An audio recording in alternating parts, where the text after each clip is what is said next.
Hey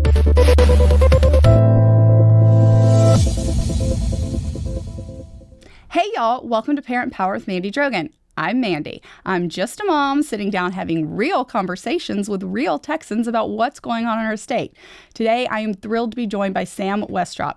He is a father of one, and he is also the executive director of Islamist Watch, a part of the Middle East Forum. Today, we're going to discuss all things Islamism and Islamists attempting to take over our state. Sam, thanks for being here. Well, thank you so much for having me. Well, we are on the heel of an incredible event, a public event where we saw hundreds join us in the studio and thousands join us online to hear about what's going on with the Islamists and the Islamism that is in our state. And I say that because we made it really clear that Islam, the religion, is not what we're talking about. We are talking about Islamists, those that seek to use Islamism to take over government, to subvert the will of the people, to subvert our constitution through our institutions, higher ed, public ed, all of these things.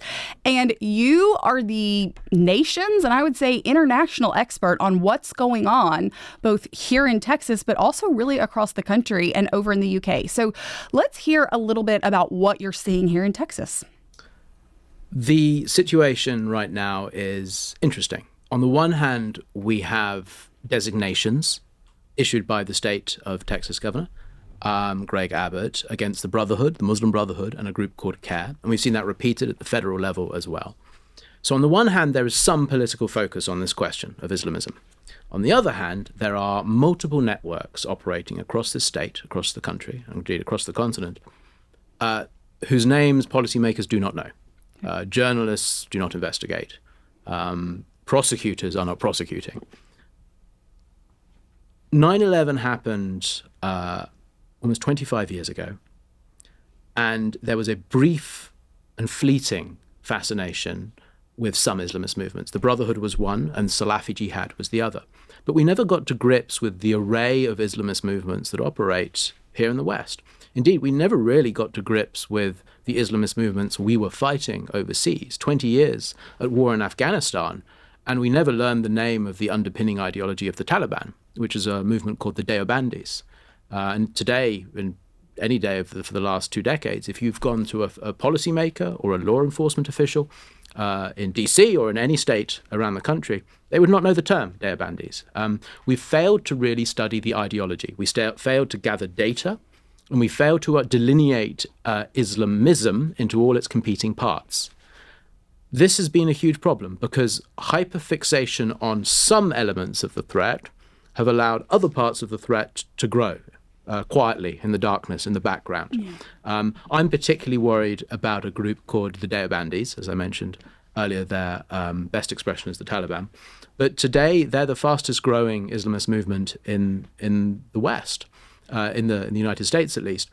In Texas, they're setting up madrasas, seminaries, schools, mosques. These seminaries train imams that go and take over other mosques from other Islamist sects. Meanwhile, Deobandi Islamism in the East, in South Asia, is in ascendance. There was one study done a few years ago that showed that although Deobandis only make up 20% of the population of Pakistan, they're responsible for 80% of the terror attacks.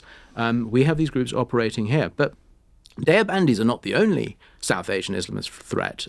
South Asian Sunni Islam can broadly be divided into 2 groups, the Deobandis and the Barelwis.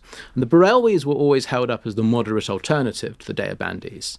And a few years ago, that might have been true. Both were movements formed in the 19th century in response to British rule, but the Barelwis in the 20th century have been relatively quietist. That is starting to change.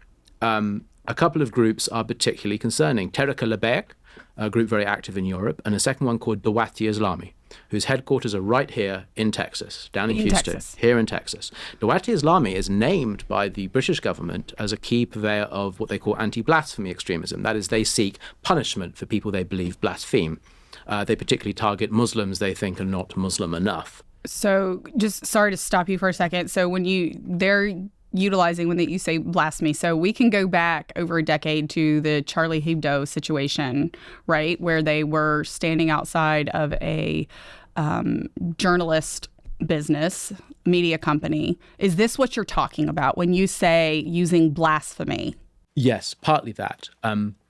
In fact, one of the attackers outside the Charlie Hebdo office in 2020, there was a stabbing attack, you might remember. That wasn't the main attack from before, but there was a separate stabbing attack. That was carried out by a member of the Wati Islami, this group with headquarters in Texas. That's one side of it. And you're right, blasphemy logic does figure into that because a lot of it is about caricatures of Muhammad or any drawings or of indeed Muhammad, any, right? well, any drawing or any portrayal of Islam they feel denigrates the faith. But Islamists also target Muslims, they feel, who are embracing deviancy, or worse, embracing innovation, known as bid'ah in Arabic. Okay. And bid'ah is an accusation directed particularly at groups like the Ahmadiyya, a minority Muslim sect, relatively moderate. They fundamentally believe, and it's a bit of a simplification, they believe that there was a prophet after Muhammad.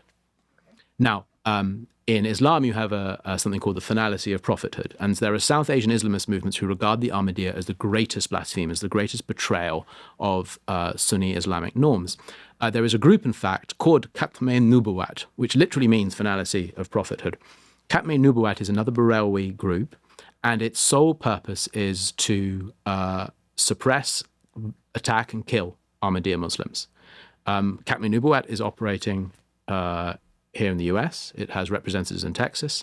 It works closely with groups like the Wati Islami. In fact, a few years ago in Glasgow, a young Muslim man who was both a member of the Wati Islami and of this group Khatm-e Nubuwat killed a shopkeeper in the city of Glasgow in Scotland because he was Ahmadiyya. So we have he was using blasphemy, and this is different, but I would imagine they probably have the same punishment, right, for apostasy. If you are an apostate, if you try and leave the faith, are they going after them as well, or are they specifically just blasphemy? Apostasy is, of course, also a grave sin, and usually, according to most Islamist movements and their their imams, also warrants death.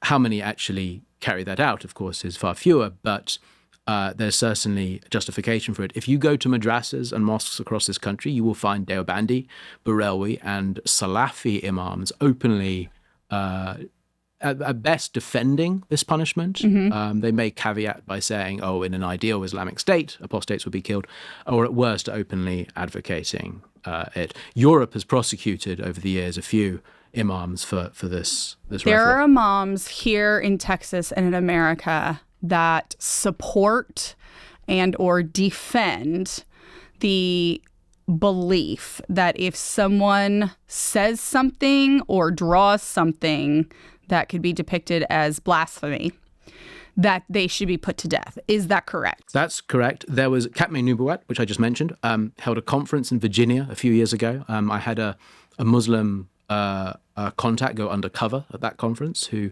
took notes, who filmed.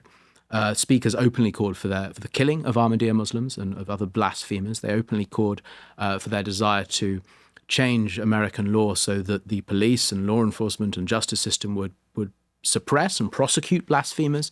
Yeah, no, it's very clear. That's Sharia law, correct? It is certainly an element of the wider body of law known as Sharia, absolutely. There is a Deobandi madrasa in Illinois called Darul Qasim. It has a campus in DFW in North Texas. This campus works with other Deobandi schools, teaching young kids, as well as seminaries across Texas. The head of that seminary openly calls for the killing of homosexuals, and this is the other great target of Islamist ire, of course, is homosexuals, fornicators, premarital adultery, all this kind of thing. And again, the punishments include death, whipping. This kind of language has never really interested American media. They don't seem to mind that there are religious institutions openly inciting the killing of people, whether it's for their sexual practices or for their faith.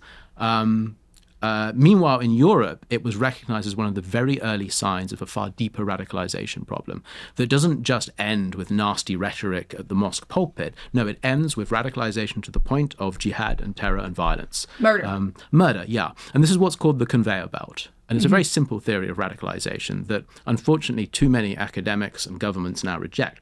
But at its most simple, it holds that if you embrace extremist ideas, you're more likely to commit violent acts. Now, I think that's a pretty self-evident truth. Correct. Currently, something called the Countering Violent Extremism Industry, which is the academic and governmental effort to suppress radicalization, more broadly, not just related to Islam. Currently, they do not agree with that theory.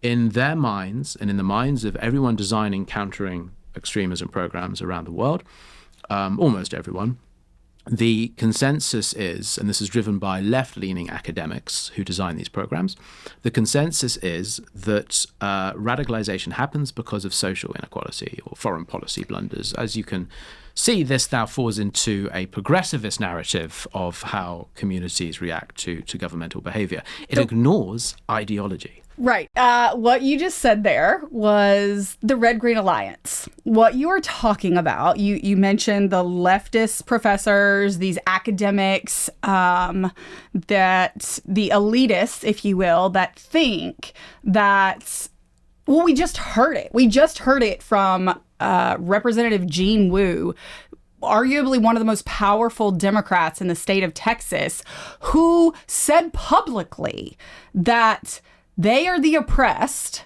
and that all of the oppressors should basically rise up against and overthrow. His intention was the white Christian man. He just said it publicly. And this is the mentality of the Red-Green Alliance that we've witnessed going back into the 1960s with the Long March through the institutions. But then, of course, this intersectionality that Kimberly Crenshaw came up with. And the way that I just envision it in my head, it's like a wagon wheel.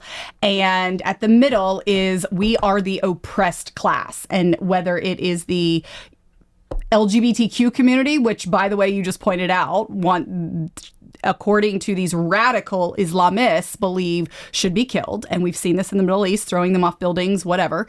But you're an Islamists, and therefore you are the oppressed because you're a minority. If you are Black, if you are brown, if you are a woman, it is like a wagon wheel of intersectionality, of victimhood, the oppressed versus the oppressors, which is Marxism. And that is why I've been talking a lot about this Red-Green Alliance, is you have these Islamists that really just see the Marxists as useful idiots, to be perfectly clear. They, are fine with pushing forward with the ideology until they get power. And we're seeing that in Dearborn, Michigan, where now the city council now says women can't run for office. We're seeing this really anywhere that they get power, right? In Iran in 79, when the Revolutionary Guard took over. And women used to be, free and vibrant. And then, of course, they came and basically dropped black sheets on all their head and said, you're too attractive, you're too tempting to men. And this is the caliphate in action. So I wanted to just make sure our viewers understand this is coming out of our university systems in the West, because for the past 50 years, leftists have marched through the institutions. You said it. Our media is not paying attention to it because they're not being taught in our schools of journalism how to cover these issues, how to articulate them, how to be able to differentiate between the religion and the political ideology that is Islamism.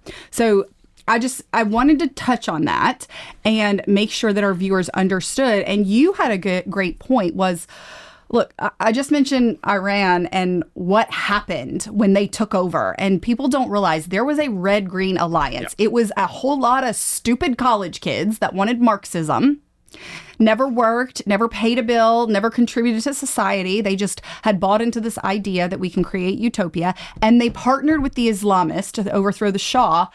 And then they all got killed because their utopia was not at all what the Islamists wanted to see. So this has happened before, and it's happening again. What's happening? Well, this is such an interesting question. And usually I would respond to this by pointing out that the Red-Green Alliance is usually implicit, quiet, behind the scenes. It's not an overt ideological partnership. Right.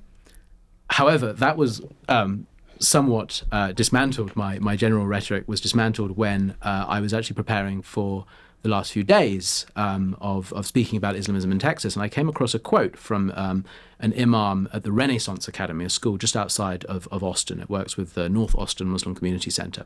And I've got it written down here because it's so exact. And the imam, a man called Islam Mossad, he's died actually unexpectedly in a traffic accident just last year, but he was the imam of this school, the Renaissance Academy, a Muslim school in Austin. And he said, and I quote exactly, within a few years, inshallah, Muslims will enter victorious into Al-Aqsa. Our rallying cry is free, free Palestine. Brothers and sisters in the West, ally with Marxists and socialists until the Zion American imperialism falls to its knees. Organize and mobilize now. You don't get much more explicit than that. There it is. I mean, and that's a right rarity. Here in Texas. I've seen, yes, right here in Texas. And this imam at one point was championed by the state government.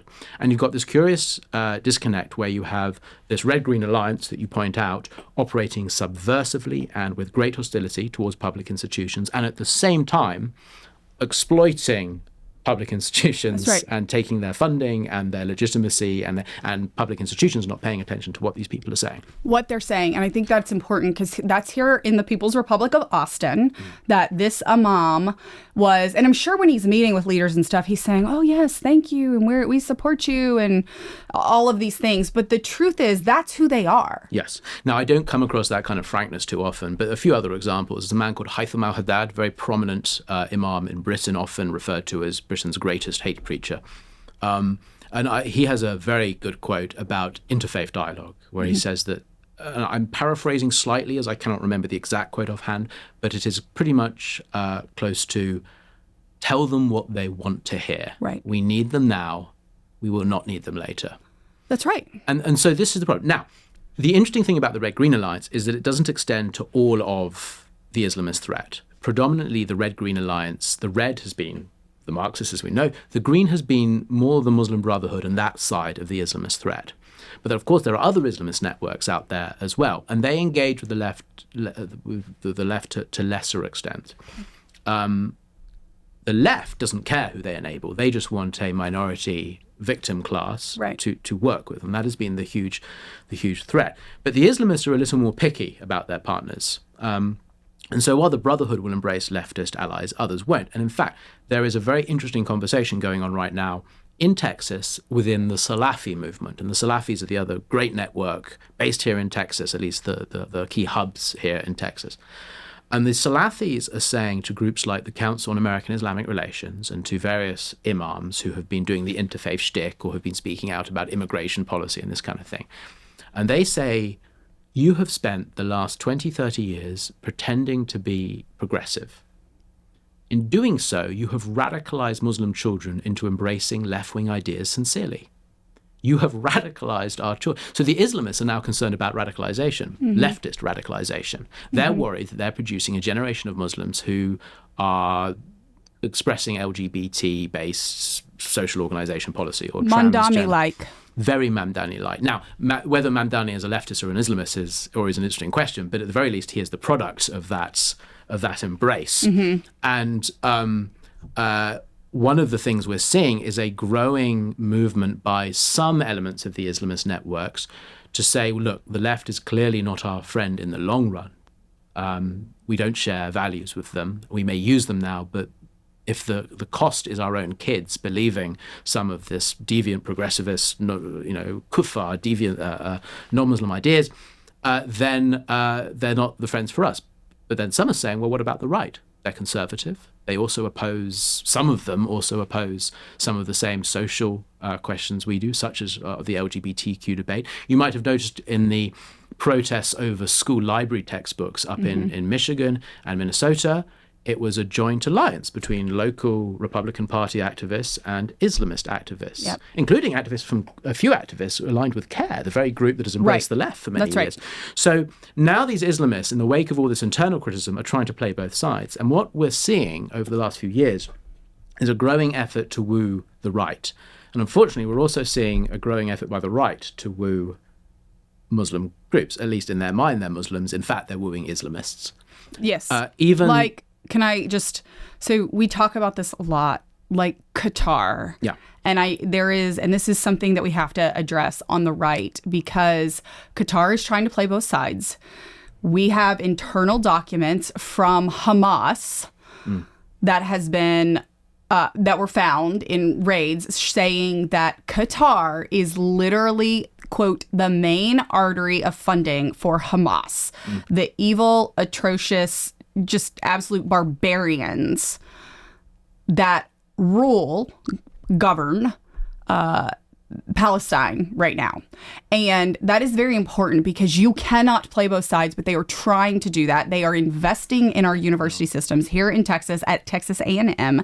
They've invested over $600 million. Over $100 million of it has gone to our TEAS program. That's the Texas Engineering Experiment Station, which is responsible for nuclear proliferation, artificial intelligence, other national security issues. And it's not just investing, it is a contract. They are not donating out of the goodwill of their heart. They are able to access the intellectual property, the developments that are going on in these very, very, very crucial national security systems. So I wanted to just point that out. And then, of course, they are in our public school systems as well.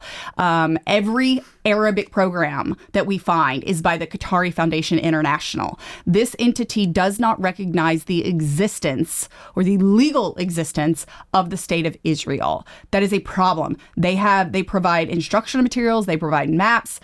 From the river to the sea is not a quote or a chant for these people. They literally do not believe that the Jewish community should exist or that Israel has a right to be there. So it is here. It is permeated throughout all of our systems. And it is that partnership. And we can see that they are investing most heavily in our largest far left-leaning ISDs, like Austin ISD, which has received over $100,000, put forth Arabic training and teachers that we are training to do this. So this is here. I want our viewers to understand this is not some nebulous entity that we can't see.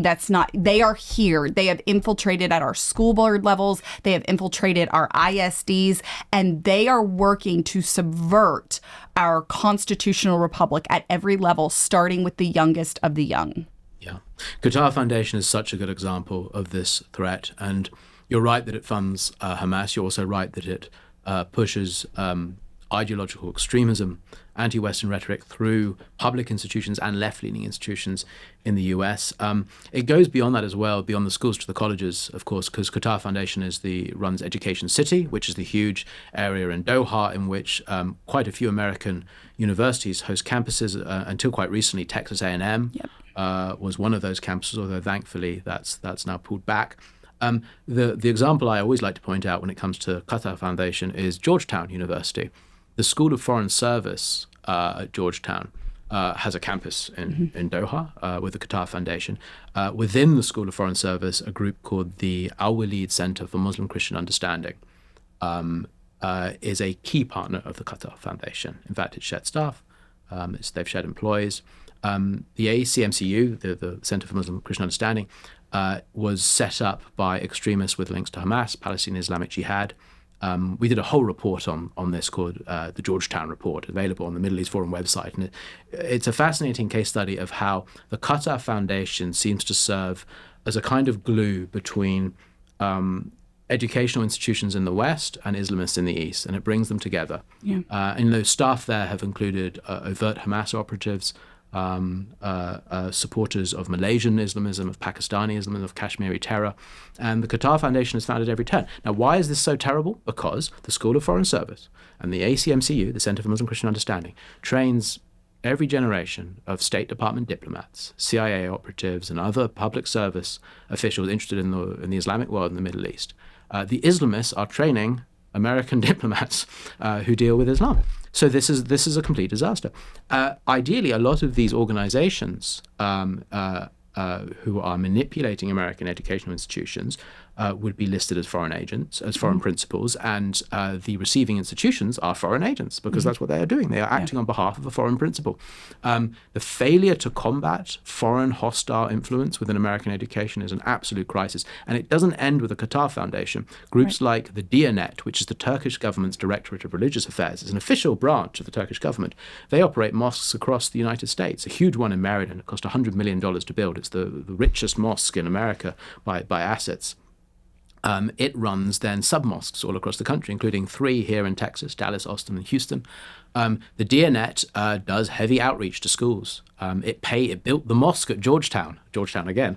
The Diyanet, just like the Qatar Foundation, is attempting to influence the way that Turkish Islam is taught and understood, and indeed engaging in Turkish language lessons as well. So no, this is an absolute crisis. I mentioned some of these domestic networks, but of course there are these foreign networks as well.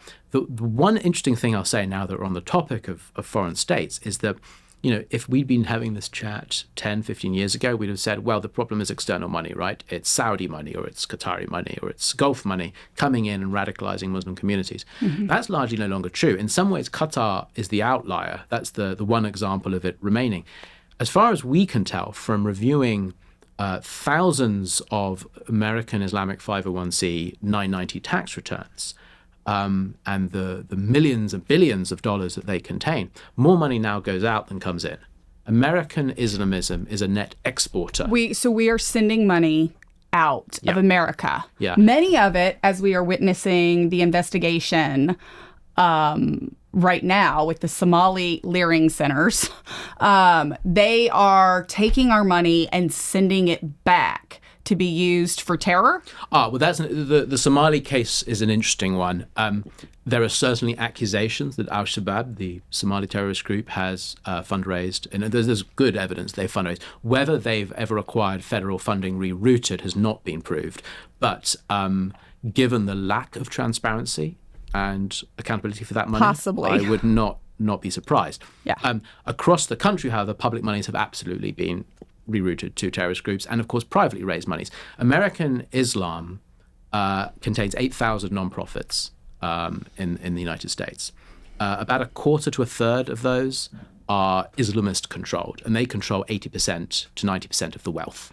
So we're talking billions of dollars of yearly revenue and over $4 billion of assets. The amounts are extraordinary.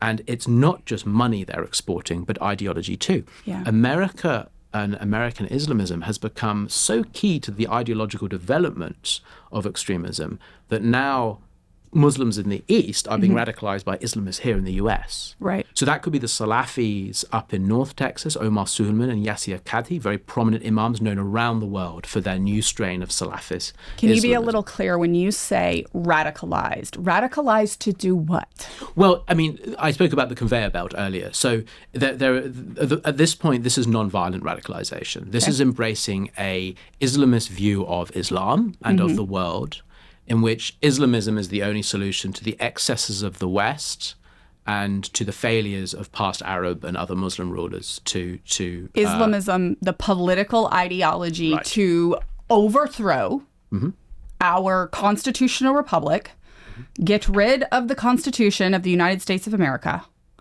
impose Sharia law, and impose a caliphate to oversee the Western world. I think that's one of the best definitions of Islamism I've heard. So I think, that's exactly it.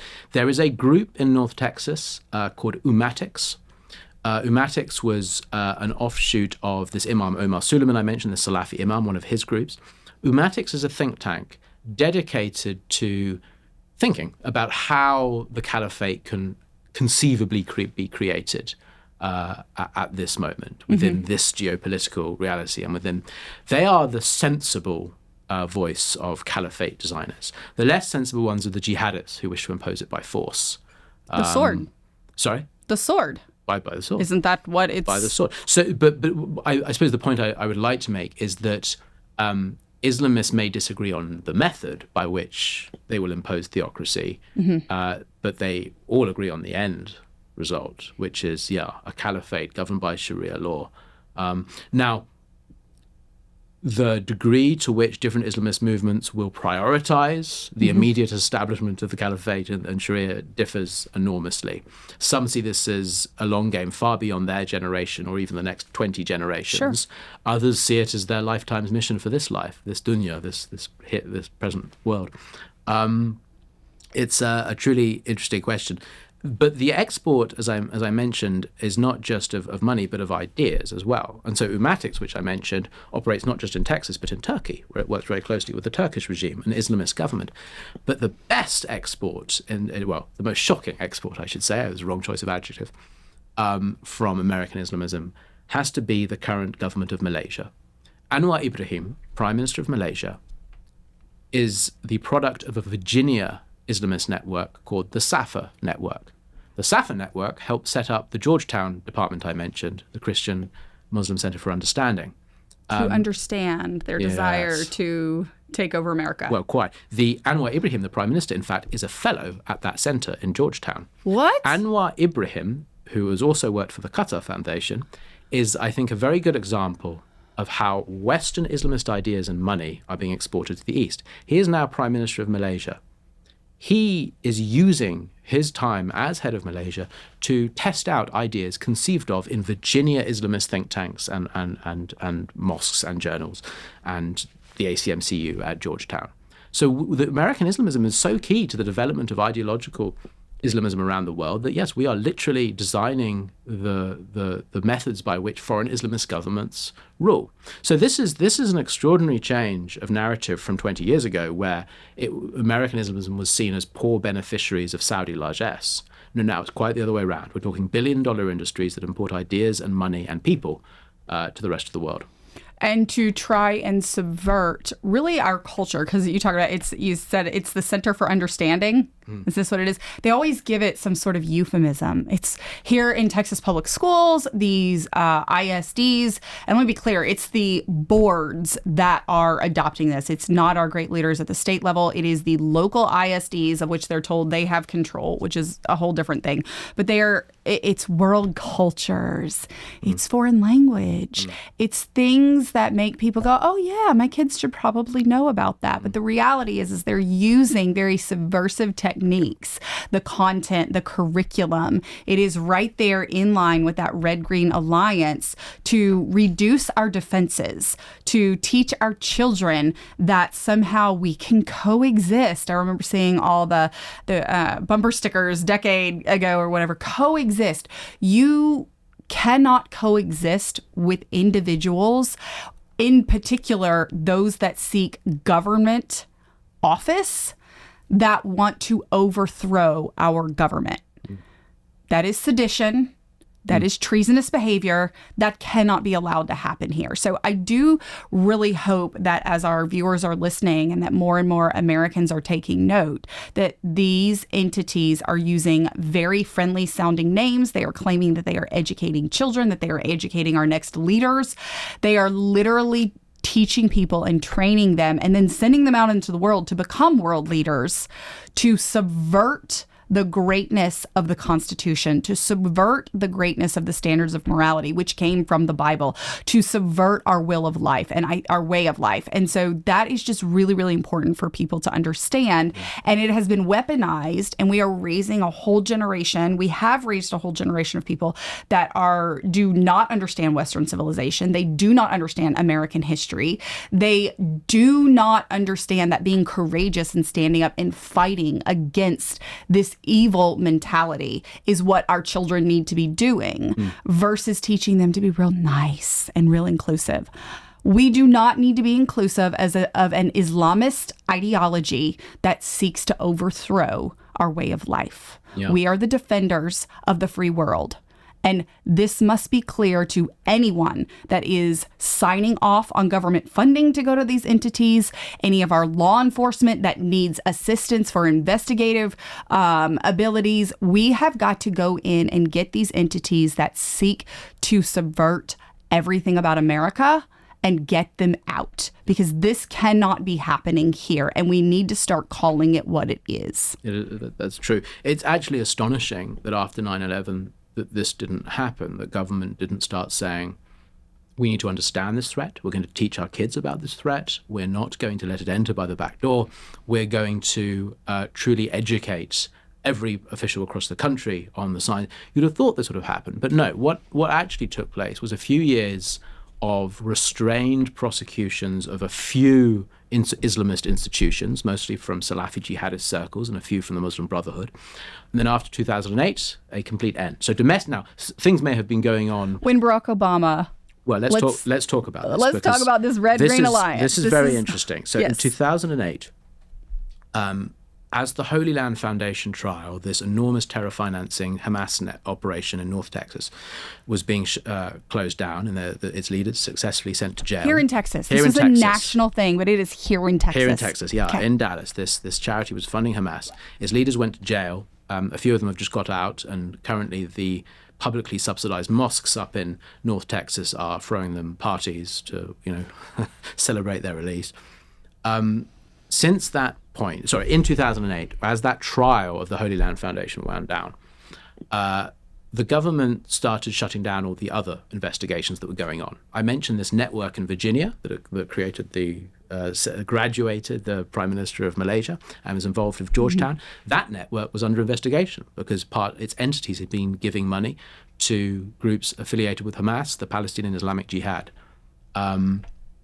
That investigation was shut down to the fury of the FBI and other agency law enforcement officers. Who shut it down? Involved.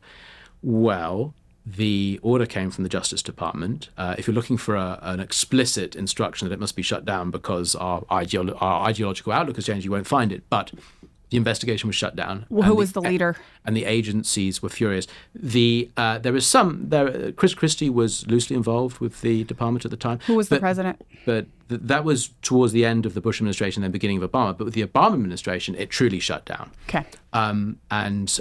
These investigations, not just Safa, but other investigations into Hamas and Brotherhood networks ended. Now, a few years later, with the Arab Spring, you had the fall of the Mubarak regime in Egypt, and the Muslim Brotherhood wanted to run for election.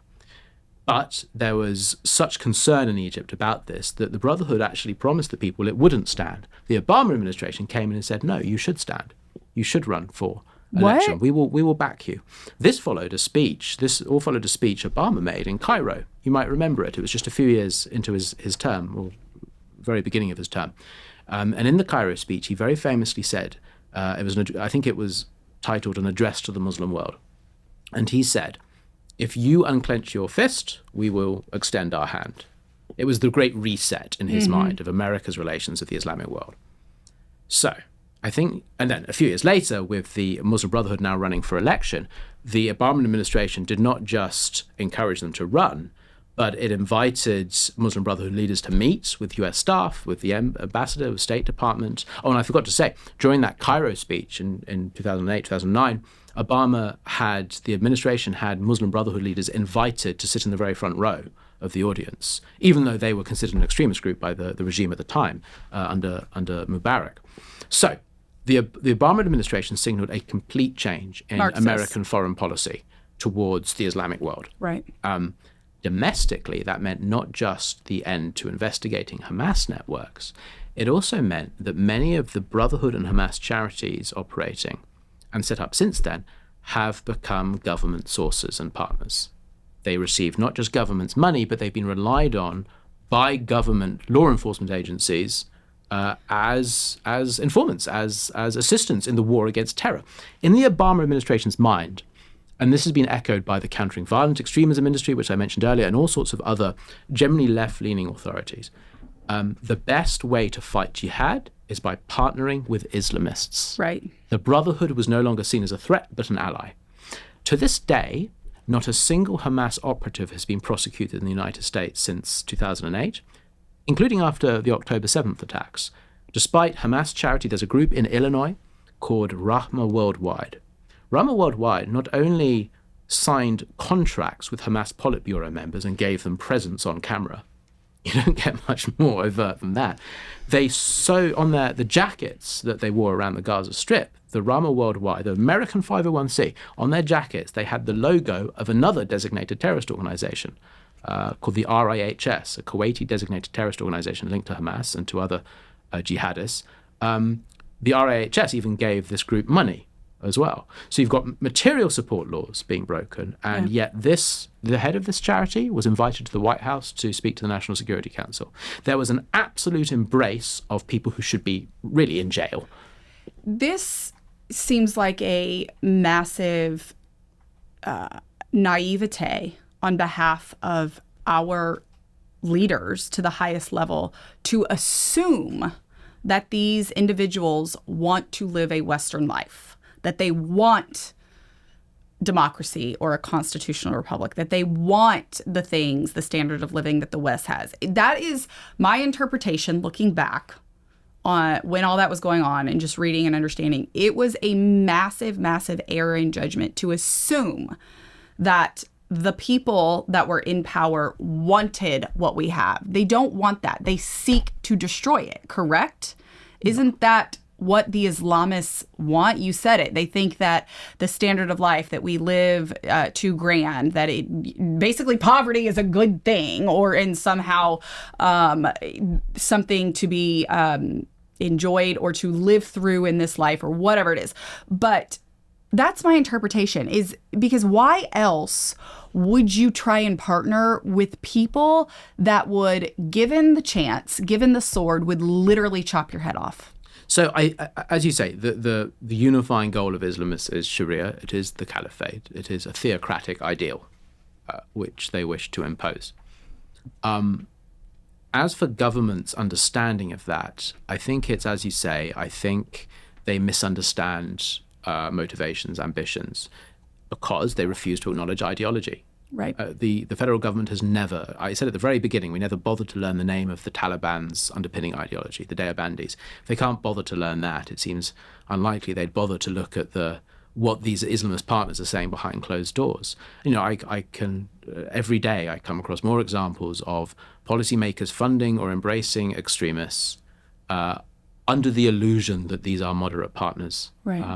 And the people who lose out on this is not just the American public and ultimately the American Constitution. No, it's also moderate Muslims as well, who have no government support at all, who don't find any embrace from these policymakers. Instead, they're betrayed. They're betrayed by policymakers embracing the very extremists in their community who are ruining their mosques, who are taking their children and radicalizing them in schools. Everyone has a lot to lose from this, but the policymakers see only the Islamists and their ostensible goodness. It's an extraordinary battle, and the right is just as to blame as the left. And it's interesting that the Trump administration, because he's certainly a departure from previous Republican administrations. If we'd been having this conversation in the first Trump administration, I would tell you that President Trump, or at least the people in his administration, are just as bad as the left. I would point out, had this been, say, 2020, I would say that the first Trump administration had given 4 times the amount of federal monies to Islamist groups that the Obama administration did. So I spent up until 2025, I spent many years saying that the Trump administration was the great patron of Islamist movements because it gave them so much money, it embraced them. I think from a mix of naivete, of the civil servants not being, for whatever reason, the Trump administration did not act in the way people expected it when it came to Islamism. The second Trump administration has been markedly different. The closure of USAID and of other programs in health and human sciences and Homeland Security and State Department as well, has cut Islamist public funding, federal funding, by tens and tens of millions of dollars. It has been enormously substantial, and I'm very glad to see that it's happened. I worry that the Trump administration is still not talking about ideology. At least it's not talking about the granular details of the ideology. Yeah. And unless they do, there's a risk that this funding will be reinstated at the next Democratic White House. Sure. So I want to see this administration truly break from the mistakes of the past and talk about ideology and understand the ideology and gather the data. Now, in 2016, then candidate Donald Trump said he was going to establish a commission on radical Islam. That never happened. It got lost in the noise of the first term. Sure. But the idea is, whatever you think of Trump's views on Islam and Islamism, the idea was a fundamentally good one because no government department was able to look at all the partnerships that government officials are making, all the funding, and act as a sort of watchdog. It could solicit public opinion. It could keep tabs on state governments as well. If the state of Texas is giving money to the wrong mosque, it could point that out. It could say, look, there are organizations and groups of concern. I think the establishment of a commission on Islamism would be a very good idea. And if the Trump administration doesn't do it, I hope the Texas state government does. There needs to be someone beyond groups like the Texas Public Policy Foundation, the Middle East Forum, that is amplifying these concerns through government forum as well.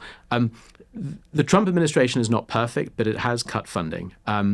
It also falls on other 501c and faith communities and their 501cs to follow suit. The huge benefactor for Islamist groups around the country has too often been Christian groups who, for the same reasons you explained earlier, look the other way when it comes to the extremism of their partners, especially on matters like interfaith. I actually just last week got into a bit of a row with quite a few Mormon podcasts and influencers because I pointed out that a Mormon charity, Globus Relief, was the single largest financier of Islamist terror-aligned charities in this country. I went onto a podcast and the head of Globus Relief was brought on and we had a very pleasant chat. And it was very clear this man's and this group's intentions are purely good. They were distributing medical supplies to these groups in the assumption that these groups would then send it to people who needed it. There was no awareness that charity is how foreign terror groups operate. They use charity to fundraise, to recruit, to distract. Since the very beginning, the Muslim Brotherhood did it in Egypt, Hamas did it in Gaza, Al-Qaeda did it in Mali. This is how they operate. Worse off, these supplies were non-cash supplies. Mm-hmm. And it's much easier to launder non-cash aid than it is cash aid. So it wasn't just limited to Globus Relief. The LDS, the Church of Latter-day Saints itself, was also giving millions to some very problematic groups with ties to Syrian and Gazan Islamists. And again, I had to explain to well-meaning people that they were doing the wrong thing. And I don't know how successful I am because it's difficult to get past that spell of benevolence, of philanthropy. People don't see beyond the starving children but even the left has and lawyers on the left have acknowledged this fundamental truth. And in fact, Eleanor Kagan, when she was Obama's prosecutor, long before the Supreme Court, she very famously said, when you help Hezbollah build homes, you're helping Hezbollah build bombs. And that was, for a prosecutor in the Obama administration to say that was particularly extraordinary, given that the Obama administration absolutely helped terrorist groups build homes. Right. So we haven't learned that lesson. It's been forgotten. The federal government hasn't learned it. The 501c system hasn't learned it. And state governments. Well, I think that's right. And that's part of, I talked about, we're not teaching people, we're not teaching the truth of what Islamism is, what Islamists seek to do. We're letting these phony nonsense, euphemistic names, the Middle Eastern governance, whatever you're saying, of understanding and all this other just BS, for lack of better words. But as Christians, we are called to serve the poor. We are called to do for the least among us. And that is just ingrained in our hearts. And so when you see children suffering, when you see that, your inclination is to want to defend them or want to help them. And that has been weaponized. I would almost say maternal instincts that women feel for children has been weaponized. It's one of the reasons that Marxist Islamist alliance, which feminism was really one of the most powerful aspects of the growth in Marxism in American society, right? And you get this desire to protect the children, that is inherent, that is built into women, and it is exploited. It is exploited by the evil Islamists from Hamas. I mean, we know right now they build tunnels, they build houses. They're behind, below, adjacent with whatever you want to call it, with schools, with hospitals, with nursery centers. They are intentionally exploiting our desire to protect the most vulnerable among us. And unfortunately, because for far too long, people have not been willing to talk about this and call this out what it is and really differentiate between the religion, which is not what we're talking about. We are talking about a political ideology that is also weaponized a religion to promote a political ideology. And we need to talk about this. And any money that is coming from these evil entities must be said, not in America, not in our schools, not in churches, not in anything. You cannot do that here. Yeah. No, I mean, that's absolutely right. It's difficult. I mean, the part of the problem is if you go to a place like Gaza and you want to help those in need, and certainly there are people in need in Gaza, without a doubt, it's been clear from the events of the last few years. How do you do it when Hamas controls so much of the civil society infrastructure? Well, all of the civil society infrastructure. How do you do it? And so there are enormous challenges. But at the very least, very least, you can minimize risk by not embracing domestic Islamist partners here in the United States, whose staff members supported the October 7th attacks, who praise Hamas and the Al-Qassam brigades and other Islamist causes. You minimize risk. Yeah. You don't work with the extremists to feed the hungry and house the homeless. And remember, everyone's eyes is on Gaza, so we know a lot about what happens there with terrorism and charity. Think of other places around the world where Western Islamists are operating, but there is less scrutiny. Kashmir, for example. There's a group called, and very important, one of the networks we track called Jamaat-e-Islami, a very important South Asian Islamist movement that's about here in Texas too. It's here in Texas. It was founded by a man called Abdul Alam al-Dudi in British India. And it has big movements in Bangladesh and Pakistan and India. But it set up community groups here in the US in the 1960s and 70s. And it operates here in Texas, especially down in Houston. And in fact, there's a group in Houston called Friends of Kashmir.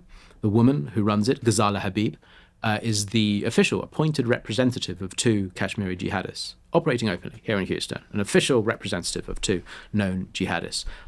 She works with groups like Helping Hand for Relief and Development, a very prominent Jamaat-e-Islami group. I caught them in 2017 working with Lashkar-e-Taiba, a Pakistani terrorist group, most famous for carrying out the Mumbai attacks in 2008.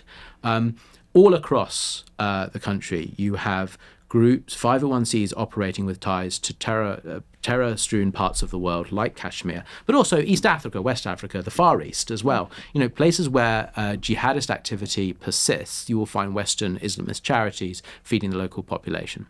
There is clearly more data to be gathered, more to be known. Gaza is just the tip of the iceberg when it comes to the international Islamist humanitarian machine. And it's so ironic. You talk about what's going on there and how they took over the government in 2005 when they were, voted in. But this red-green alliance, it is ironic, insane is probably a better word. Here in Texas, on our college campuses, but really all across America. We are seeing our students that have been told lies and fed propaganda from these entities, and we watch them protest on our college campuses, right? Free Palestine. And I just, one day they're doing that, and the next day they're doing pro-trans, mutilation for kids. It's very wild. But when I hear them or see them say that, I think, what is free about any of these Islamist governments that take over? They are not free. Look at Egypt. Look all around the area. All of this freedom that they're claiming, it's not free. You are putting every single human being under a dictatorial ruler that will kill them if they speak out. That will kill them. I mean, the young lady in Iran that really kicked all this off for not wearing her hijab properly. I mean, this is what this is. There is no free Palestine if you allow Islamists like Hamas to rule. There is no freedom. There is desperation. There is devastation, and there is death. And that is all it is. And that is really, really important for those in the West. And Texas has to lead the way to be able to say, we will not teach this to our kids, and we will not allow this infiltration, this subversion and through our society. So it's something really wild. But you had touched on what we're seeing right now, again, with this red-green alliance in another country, that elections are about to be had. Can you talk to us about that? So this week, Bangladesh is holding its first election since the removal of the Sheikh Hasina government. She was the last leader of Bangladesh, and she was far from perfect as leaders go. It was not a free country. But it was a country that held the Islamists somewhat at bay. And then protests a few years ago, led by a mix of leftists. Well, National Socialist is actually a pretty good term for it. It was that's leftists. Well, yeah, Nazis, Marxists, sure. all But the same thing. it was left-wing students driven by strong nationalist Bengali sentiments in alliance with Islamists. And the nationalist party there is called the Bangladeshi National Party, the BNP, which also happens to be the name of the neo-Nazi party in Britain, by the way.